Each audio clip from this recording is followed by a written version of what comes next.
So the lease on my apartment here in Ho Chi Minh City, Vietnam just ended, and instead of finding a new apartment and signing another long-term lease, I decided to instead stay in an Airbnb for at least 1 month and potentially stay in different Airbnbs on a monthly basis and show you at least this apartment that I'm in right now. Airbnb is actually quite a good option for people first moving to the city. So after I've shown you around a little bit, I'm going to just talk about the cost of this place and the cost of Airbnbs in general compared to leasing a place directly from the landlord, and just talk a little bit about some of the pros and cons of those and what you might want to bear in mind if you're moving to Ho Chi Minh City or Vietnam in general, what you should know all about that. Okay, so here we go.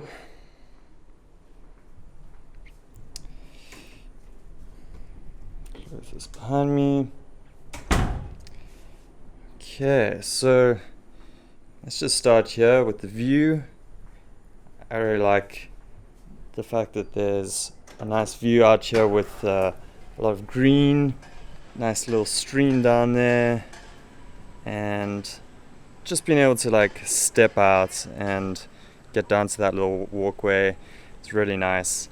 This is not very common in Ho Chi Minh City, being in so much green, and just the fact that we're here in Ta Dien, District 2, which is not far from the center of the city, District 1, but it still has a lot of green here, whereas the center doesn't have as much except for some parks. So then on this side we've got a little kitchenette.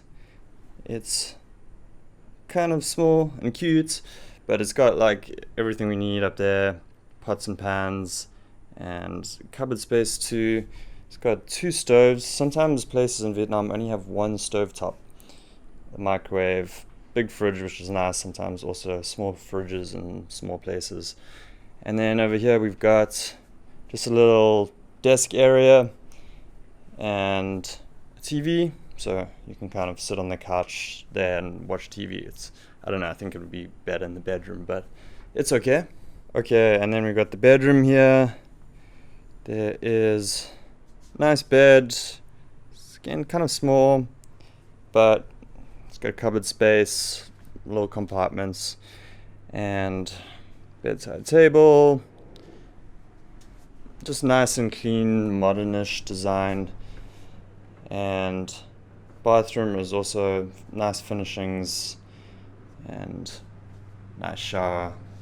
So yeah, quite small, but I like it. I think that it's just got everything I need. I like the separation. There's a little door here, just in case have people over and like you just want to have 2 separate rooms or whatnot.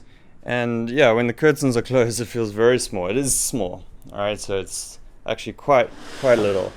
But then when you open these up, then it's nice and bright and feels open, and I don't really mind the small size then. So here we also have the same kind of view out here and the same little balcony. So it's just like very open. That's what I like about it. Just step out there. Yeah, so first impression is that I like it. I like the space, I like the openness, I like the nice and clean and the design. So now the main reason why I chose this place is the rooftop pool. So let's go check that out. Rooftop pool. Check that out. That's really cool. We've got some deck chairs here. A really awesome, pretty much 360 degree view too. Look at that. Now this is actually something that's quite common in Ho Chi Minh City, is rooftop pools. And you'll see a lot of these big apartment buildings have them. It makes sense, like I don't know half of them, but there's a couple of popular ones around here like Mastery and Tropic Gardens, and the Ascent, I think, is another one. So those are the big ones, and you can definitely get apartments in those buildings too. But this is a slightly smaller building, but it's got a rooftop pool, so that's really cool. Okay, and this is the last main reason why I decided to go for this place, is there's a little gym.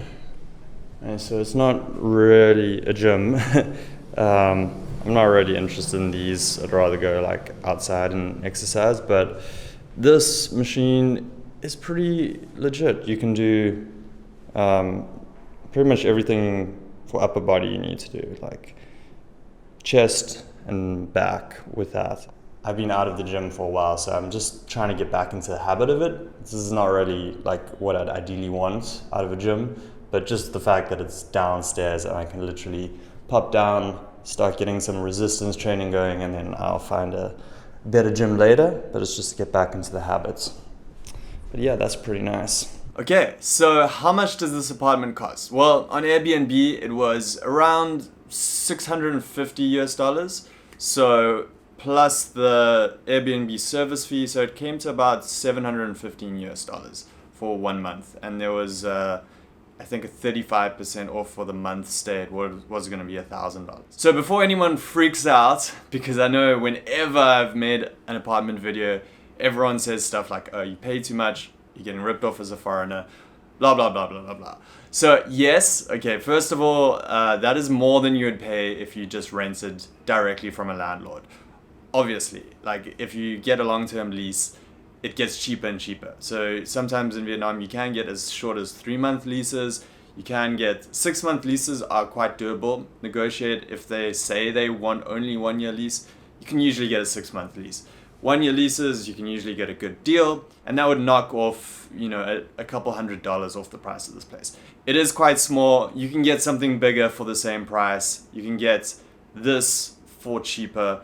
What I wanted to do with this video is just show you the general cost. For me personally, I run a company. I can use my company card and write it off as an expense.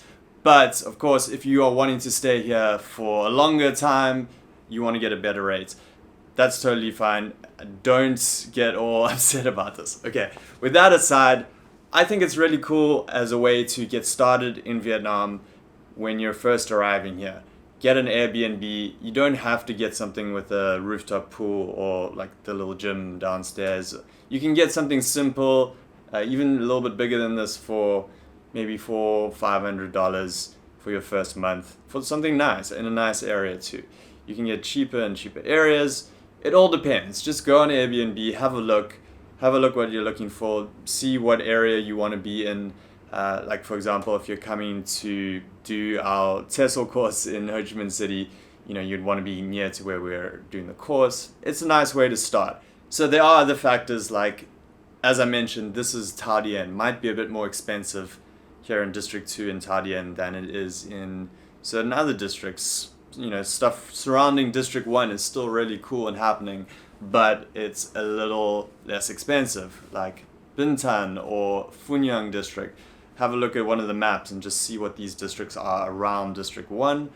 District 1 isn't the be-all and end-all either. It's got this whole thing of like, oh, how close are you to District 1? Everyone talks about District 1, District 1. Yes, there's cool stuff happening in District 1, but not everything is happening in District 1. There's lots of interesting stuff to do in the city outside of it. And that's what I'm also looking forward to doing here in Tha Dien, because I've avoided Tha Dien because of the reputation of it being like a foreigner bubble. I've been here a lot, so I've spent a lot of time here. I've never lived here. But there's interesting stuff to do here in Tha Dien too. But there's lots of cool stuff to do in different districts as well. So I think a little studio apartment like this, typically what they call studios here are the open space. There aren't really that many 1-bedrooms in Vietnam. I guess you could technically say this is a 1-bedroom, but a lot of them are just like open plan, one space with a little kitchenette and bathroom. 1-bedrooms are typically going to be a bit more expensive. 2-bedrooms are actually really good deals in Vietnam. If you have a friend that you're moving in with, split the costs. You can get something maybe that's a little bit more expensive than this, but split between 2 people and a lot more space. Especially, like I mentioned, there's all these big apartment buildings around here. They have lots of 2-bedrooms. 3-bedrooms, I've stayed in a really nice 3-bedroom that I think we split it between 3 of us, obviously, and it came out to be about $300 per person, but it was really nice, big space. in District 1. So you can definitely save money if you stay together. And then there's, of course, share houses, which are the cheapest by far. You can rent a room in a shared house. And I've rented a room in a shared house for about $160 before. That was 4-5 years ago now, but still you can get something very cheap, like $200 to $300 just for a room in a shared house, which is fine too if you're wanting to save money. But I'd say if you have a bit of a budget, you've got some options with Airbnb if you're moving to Vietnam. If you're coming to do your TEFL course here, or you're looking for a job, getting an Airbnb might be a great option to start off with. So I hope that little tour was insightful and gave you a little bit of a sense of what's out here in Vietnam in terms of apartments and what's available for you. And then when you want to get a longer term lease, when you know where you're working, then you can go ahead and sign a longer term lease and get a better deal. So that's it from me, Alex Stevenson here from Ninja Teacher. Make sure to subscribe, leave a comment and let me know what you thought about this apartment, and let me know what your thoughts are about getting a place in Vietnam in general, if you have any tips for everyone watching this.